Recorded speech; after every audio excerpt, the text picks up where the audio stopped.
maintenant la parole à Roselyne Lecœur de l'Université de Bretagne Sud, qui est probablement en plein dans plusieurs des dynamiques qui viennent d'être et 20 minutes comme tout le monde.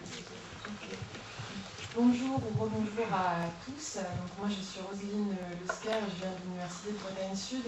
Je travaille au service de formation continue pour lequel je suis la responsable de l'activité de la recherche-action.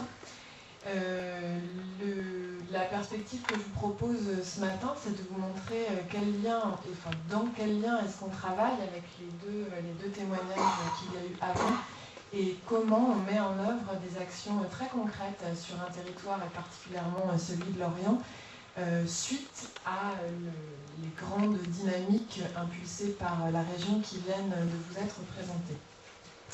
Un service de formation continue, c'est un service commun dans une université, donc qui travaille pour tout le monde, autant les personnels, les publics de l'université comme les gens de l'extérieur. C'est un service qui reçoit, qui accompagne de façon individuelle et en groupe, mais c'est aussi un service qui soutient. Il soutient les gens, il soutient le territoire, il soutient des actions. Et c'est là où la thématique de la recherche-action prend beaucoup de place parce que nous sommes 8 dans mon équipe, nous servons de cette matière qu'on observe, la reconnaissance, la validation des acquis de l'expérience, la sécurisation des parcours professionnels, l'orientation tout au long de la vie, la formation tout au long de la vie en tant que thématique, en tant que dynamique à faire fonctionner.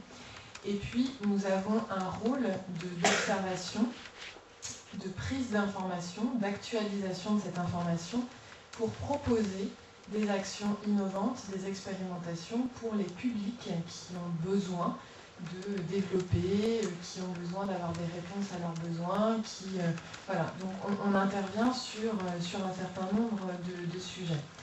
La démarche que nous avons adoptée depuis quelques années est une démarche projet. Ça veut dire que nous ne fonctionnons que dans cette démarche-là.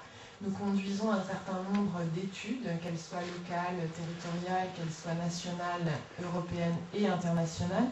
Nous conduisons des projets donc, de différents niveaux en tant que pilote et en tant que partenaire, ce qui nous donne aussi plusieurs casquettes et plusieurs possibilités d'intervention sur le territoire.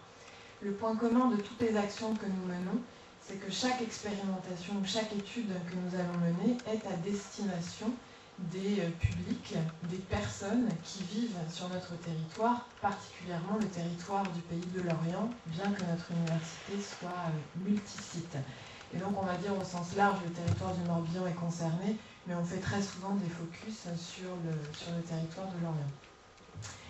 Tout à l'heure, Guy Desaguliers vous a parlé d'un certain nombre de contextes dans lesquels s'inscrivent les problématiques de la région. Et il y en a une sur laquelle tu es passé, qui est la stratégie emploi-formation, qui est une problématique politique, économique, qui est renouvelée tous les ans et qui met en place des appels à proposition à tout organisme intéressé pour proposer la mise en place de solutions ou d'actions innovantes, d'expérimentations innovantes pour améliorer ce lien entre emploi et formation. Et donc notre équipe s'est positionnée là-dessus depuis plusieurs années, depuis 2008 précisément, pour mener des actions pour améliorer ce lien entre emploi et formation. Et ce que nous avons choisi, c'est de travailler sur ce qu'on appelle l'individualisation de parcours pour d'abord toutes les personnes que nous recevons en reprise d'études, pour répondre un peu plus à tous les besoins qu'elles ont et pour faciliter l'accès à la réussite de leur reprise d'études.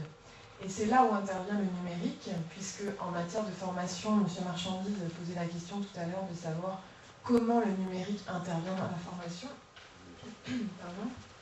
Évidemment, aujourd'hui, nous ne pouvons pas nous passer du numérique, non seulement parce que c'est un outil de travail, un outil de loisir, un outil pour lequel on développe une expertise en amateur. J'ai bien aimé cette expression et j'y reviendrai tout à l'heure. Mais c'est aussi une compétence, le numérique. C'est quelque chose qu'on nous demande de maîtriser dans tous les contextes de la vie. Et aujourd'hui, si on veut un meilleur accès à l'emploi, on nous demande d'avoir cette capacité-là, cette compétence à utiliser, à manier l'outil du numérique.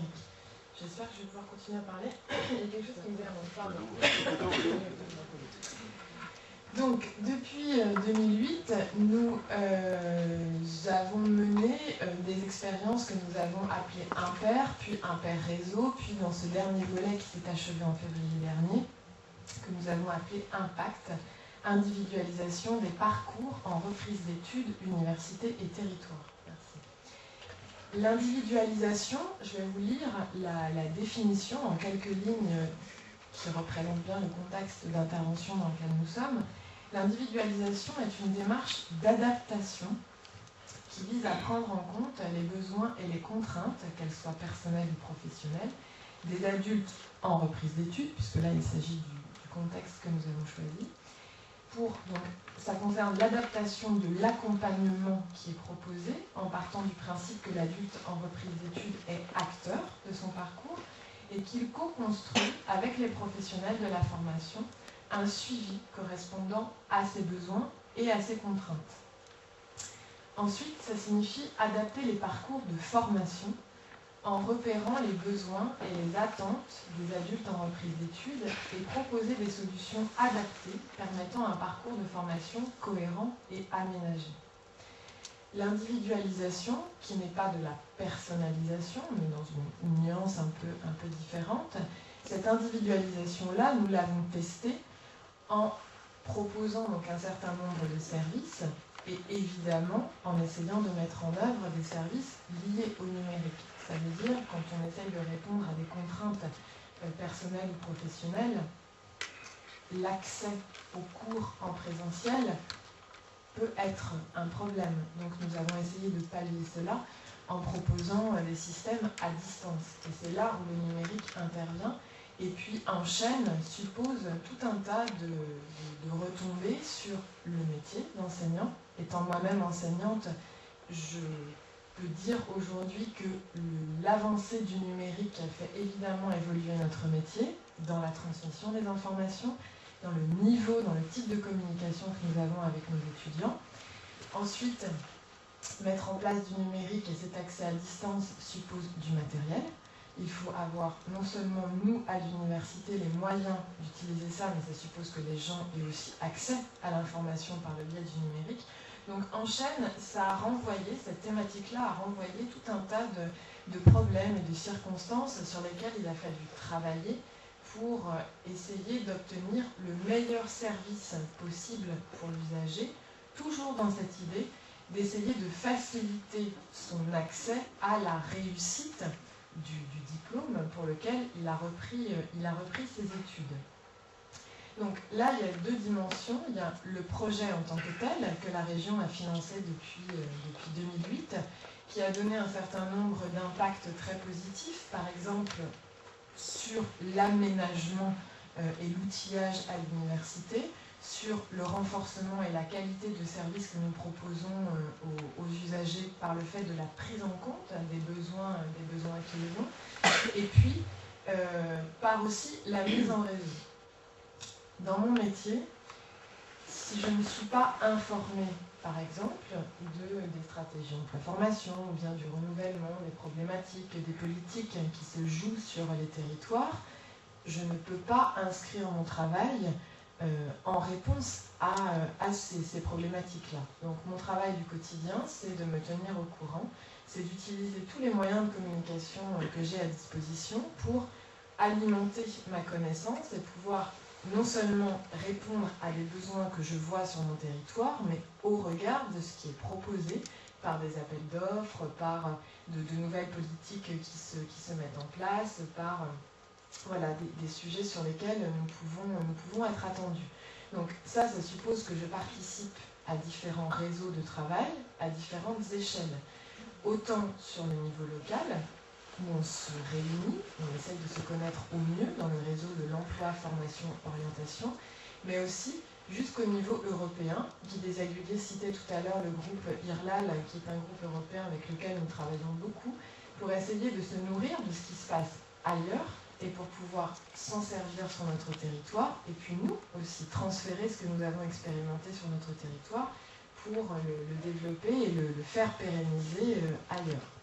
Ça, c'est une première façon de travailler et de traiter les usages aussi du numérique au service de la formation, de vraiment faire évoluer nos activités au regard de ce qui se passe ailleurs, en expérimentant sur notre territoire dans une démarche projet. Ça, c'est le premier volet, les impacts, les retombées et les recommandations que nous allons pouvoir en tirer dans la démarche projet. Sur le second volet, il y a concrètement les résultats des expérimentations que nous menons. Et là, je voudrais vous citer plusieurs contextes. Je vais le faire comme ça de façon assez souple et assez concrète parce que peut-être qu'avec vos questions, nous aurons l'occasion d'aller un petit peu plus loin. Dans les questions qui se jouent sur la place du numérique dans la formation, sur le principe du e-portfolio, sur l'idée d'améliorer la reconnaissance et la valorisation des compétences des gens pour améliorer la sécurisation de leur parcours professionnel. Là, ce sont des thèmes sur lesquels nous intervenons avec une ingénierie particulière. Je vais vous citer plusieurs exemples. Sur le territoire de Lorient, nous travaillons depuis plusieurs années avec de grandes agences de travail temporaire avec lesquelles nous avons mis en place un système d'accompagnement individualisé des travailleurs de ce secteur-là. Les travailleurs intérimaires sont des personnes qui ont très peu, voire pas du tout accès à la VAE parce qu'ils sont dans un cadre où la multiplicité d'emplois est telle que c'est très difficile de soi-même faire le lien et faire le bilan de toutes les activités qu'on a pu mener pour les remettre dans un portfolio et en retirer les compétences principales, les éléments principaux qui peuvent être valorisants sur un parcours personnel, professionnel et de formation. Nous avons choisi, après une commande de l'agence Manpower en particulier, nous avons choisi donc de tester avec ce public l'idée de ce e-portfolio. Alors, les premières questions ont été extrêmement concrètes. L'agence de travail temporaire Finançance Travail se demandait si une fois que l'intérimaire avait cet outil de valeur, il n'allait pas partir ailleurs pour travailler dans l'agence concurrente. Donc, cette notion-là de préservation des données, elle était à double titre, autant pour l'individu lui-même, qui est propriétaire de son parcours évidemment, mais il y avait la question de l'outil. L'outil informatique, quand il a été alimenté, quand il a été mené dans un contexte en particulier, qui est propriétaire de la démarche, qui est propriétaire de la valeur aussi de cet outil-là.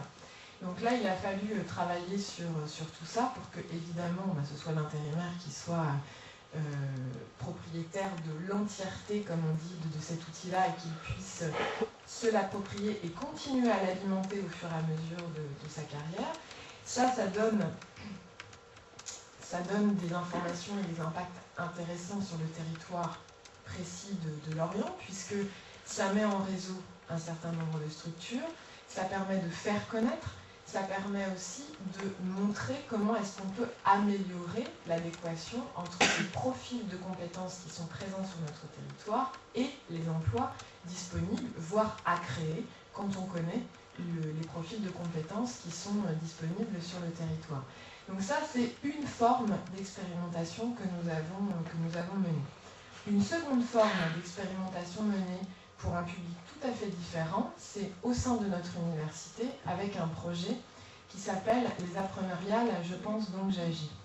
Ce projet, financé depuis 2 ans et demi par le Fonds Expérimentation Jeunesse, en partenariat avec l'Université de Rennes 2, nous a permis de développer de l'alternance là où il n'y en avait pas ou peu. Et nous avons choisi pour l'Université de Bretagne Sud les filières de lettres, sciences humaines et sociales. Ce lien de l'alternance nous a permis de mettre en place de nouveaux dispositifs pédagogiques pour améliorer la reconnaissance, la valorisation des compétences, des capacités des étudiants et puis évidemment les aider à préparer un projet d'insertion professionnelle réussi. Les entreprises avec lesquelles nous avons travaillé sont essentiellement issues du secteur de l'économie sociale et solidaire et ça a permis, là encore, de questionner tout un tas d'outils, le numérique en fait évidemment partie, sur comment est-ce qu'on rend compte de la compétence, sur et j'ai pris quelques notes tout à l'heure par rapport à ce qui a été dit, à l'approche compétences et au numérique sur le bouleversement des métiers de l'enseignement que ça a supposé. On a souhaité tester en matière de numérique plusieurs outils à destination des étudiants pour, ça c'était notre hypothèse de départ, pour améliorer les choses et pour donner une valeur ajoutée à la formation. Par exemple, en leur proposant d'utiliser les environnements numériques de travail de façon plus approfondie, en mettant très régulièrement des outils sur l'accompagnement à la formalisation de ces capacités, à des forums, à des échanges entre des groupes d'étudiants, puis avec des enseignants. On a testé tout un tas d'outils pour aujourd'hui constater que le numérique est quelque chose qui ne fonctionne pas. Ça veut dire qu'on a beau alimenter du mieux que nous pouvons cet environnement du numérique de travail, s'il n'y a pas un accompagnement individualisé, ou un minima un accompagnement de groupe, mais quelque chose qui est dans une communication physique, régulière, constante, voilà, sur la durée, l'utilisation du numérique ne fonctionne pas. Donc nous constatons que le numérique dans la formation, au niveau de la formation initiale, est pour le contexte, uniquement le contexte que je vous décris, est quelque chose qui est presque secondaire, puisque c'est une banque de données, effectivement, c'est une banque d'informations, mais si on retire de cette banque d'informations la notion de communication, ça ne fonctionne plus du tout, ou en tout cas ça fonctionne beaucoup moins bien. Je retiens ce que tu disais tout à l'heure sur informatique, qui signifie information automatique.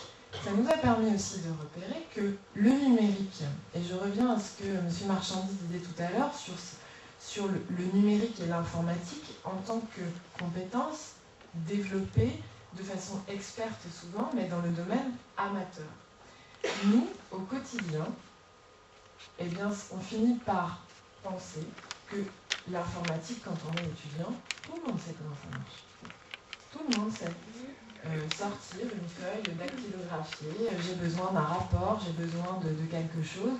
On imagine que de façon experte et en amateur, nécessairement les étudiants auront cette compétence. Et bien là encore, je peux vous garantir que non, c'est quelque chose qui ne fonctionne pas. Mais il a fallu toute cette expérimentation, toute cette déconstruction du système, de ce que nous proposons aux étudiants, de cette approche compétence pour non seulement comprendre, mais pour voir de façon concrète le résultat et bien voir que non, sans accompagnement, ça ne marche pas. Et sans un cadre de formation précis dans lequel il y a un apprentissage partagé, ça ne fonctionne pas. En ce qui concerne le numérique, on n'a jamais fini d'apprendre. D'une, parce que les technologies évoluent et elles évoluent vite. Donc ce lien-là avec apprentissage tout au long de la vie et numérique, ça se situe là aussi, sur l'outil en tant que tel, ou si aujourd'hui, oui, je suis en capacité d'utiliser l'outil, de l'utiliser pour mon métier du quotidien, pour réaliser un certain nombre de choses. Il n'empêche que je dois continuer à me former, je dois continuer à apprendre pour le maîtriser de mieux en mieux et pour le maîtriser en fonction de la technologie qui évolue. Et bien tout ça, rapporté au contexte des expérimentations que nous menons au quotidien, évidemment là vous percevez la difficulté de pouvoir répondre aux besoins précis de chaque individu. Alors au travers de la notion d'individualisation, on essaye de faire du mieux qu'on peut pour tester un certain nombre de choses, mais je dirais que le numérique, si aujourd'hui il a une très grande place dans l'information, dans la formation, nous ne pouvons pas nous passer d'un accompagnement dans lequel la communication et la communication physique tient évidemment une place prépondérante. Voilà, je m'arrête là. Merci.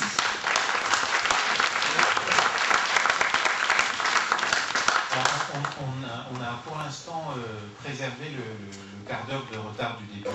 On va faire une petite pause en quelques minutes, mais peut-être avoir une ou deux petites questions rapides. Moi, ce que je retiens en tout cas à l'instant, c'est que, nous sommes encore au temps des expérimentations. C'est-à-dire qu'on est encore en train d'apprendre, et c'est d'ailleurs significatif le fait qu'il y ait aujourd'hui des équipes de recherche qui travaillent en recherche-action sur des sujets très émergents et très opérationnels.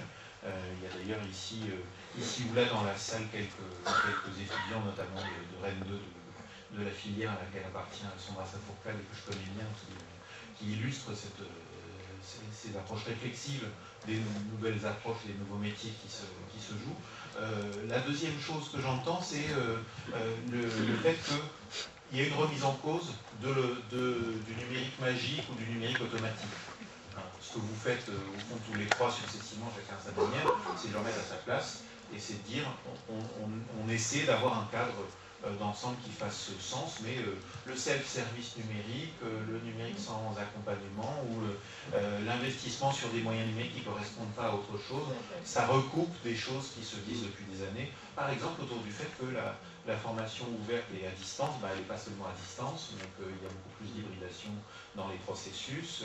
Ça recoupe aussi des pratiques, on a vu ici ou là notamment vous savez, les langues qui depuis des années s'étaient lancées dans cette grande opération, un collégien, un ordinateur portable, et avec des collèges qui, dans le centre de documentation, alors que tous les collégiens en ordinateur, disent ok, maintenant vous allez apprendre à chercher sur Google, papier, crayon.